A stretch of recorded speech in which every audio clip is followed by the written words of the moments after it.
าป่าอาหารหมวกแลบโชว์ก็ไม่ ผู้ที่ร่วมรับ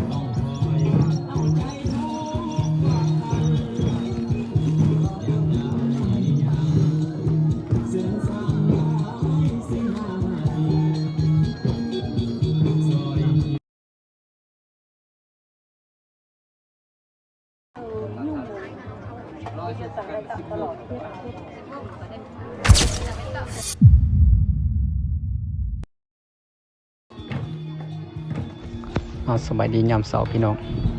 ตอนนี้ก็เป็นมือสุดท้ายแล้วนะพี่น้องนะเตรียมที่จะไปส่งสการและในยามเสาร์นี้เขาจะถวายผีก่อนนะให้อาหารผีประสันมาขนบธรรมเนียมตามประเพณีของชนเผ่าเนี่ยนี่มันทางป่าเพิ่นได้มอบอาหารให้ผีและเข้าน้ำตามป่าอยู่ในนี้เลย นี่คือให้อาหารนะ เป็นมือสุดท้าย ตอนอาหารในตอนเช้า เราจะไปส่งสการที่ภาษา ว่าเป็น กับ มือ คือ สุดท้าย ภาษาของบ้านวัดสันสะ น้ำป่าเพิ่นแล้วก็ แล้วก็ให้อาหารเคยนะพี่น้อง มาแน่เลยจะมาถวายเข้าป่าอาหาร แลบหมวกแลบโชว์ก็ไม่ ผู้ที่ร่วมรับ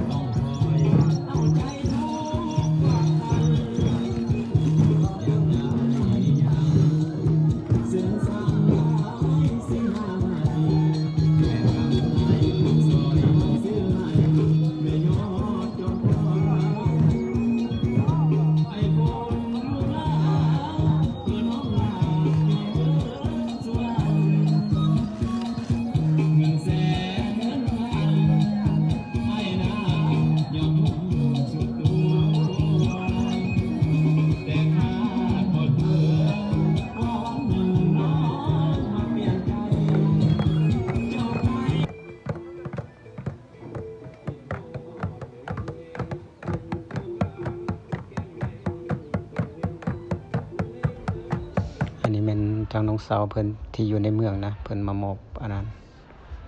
มาถวายผีในยามเสาร์นะให้อาหารผีว่าซั่นซะตามความเชื่อถือของ เยอะนะจบเลย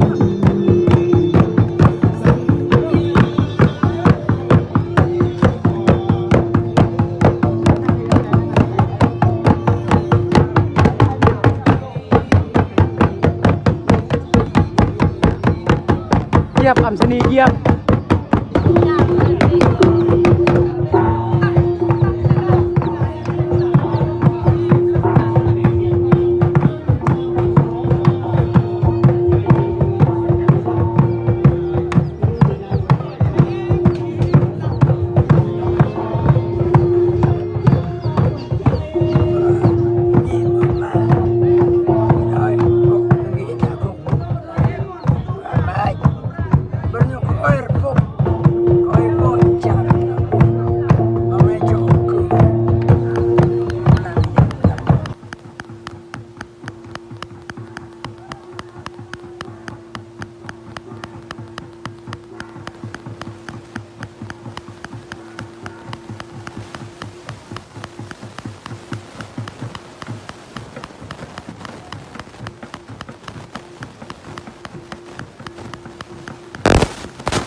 อันนั้นเป็นทางสนุมบาทนะคุณน้ำลงอยากให้ทาง ให้ลง เพิ่นตรงมาโฮม เข่ง กัน คัดเนาะ เดี๋ยวที่จะไปส่งสการเป็น คุ้มเป็นคุ้มเลย ไก่จะเที่ยงเลย ตอนนี้สาวหนุ่มก็มาตุ้มมาโฮมอยู่ที่นาเพื่อนของพวกเฮาแล้วนะเดี๋ยวที่จะไปส่งสการเวลาก็ยับจอบมองเข้ามาแล้วที่พวกเฮาจะต้องได้ไปส่งสการส่งที่ผู้ใหญ่ตาใหญ่โคและน้องสายที่เสียไปส่งกลับคืนภาษานะ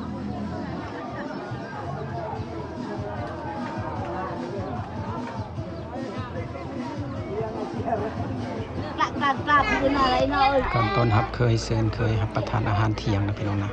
คนที่จะแยกย้ายกันจะกลับบ้านไปลาวคนที่จะไปส่งสการถือว่าเป็นมื้อสุดท้ายแล้ว ในงานประเพณีบุญระเบิดหม้อของชนเผ่าศาสนาพีพี่น้องเอ้ยทีนี้ก็ ให้เคยอิ่มน้ำสำราญกับอาหารที่มีนะเราเบียดนะครับ